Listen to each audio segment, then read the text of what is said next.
ጾታዊ ጥቃት በተለያየ አይነትና መልክ በሴቶች ላይ ይፈጸማል። ወሲባዊ ጥቃት፣ አካላዊ ጥቃት፣ ስነልቦናዊ ጥቃትና ሌሎችም ለዚህ ማሳያዎች ናቸው። ህፃናትን ጨምሮ በማንኛውም እድሜ ላይ ያሉ ሴቶች በእነዚህ ጥቃቶች ሰለባ ሊሆኑ ይችላሉ።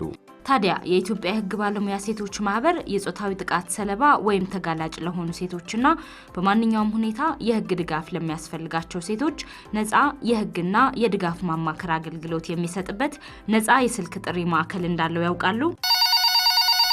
ጤና ይስጥልን 7711 ምን ልርዳዎት?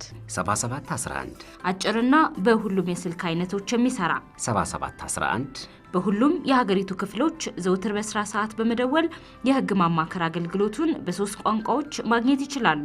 7711 በአማርኛ፣ በአፋን ኦሮሞና በትግርኛ 7711 በሴቶች ላይ የሚፈጸሙ ጾታዊ ጥቃትን ለመከላከልና ምላሽ ለመስጠት የሚያስችሉ አማራጮችን እንፍጠር። የኢትዮጵያ የህግ ባለሙያ ሴቶች ማህበር ከአውሮፓ ህብረት ጋር በመተባበር የቀረበ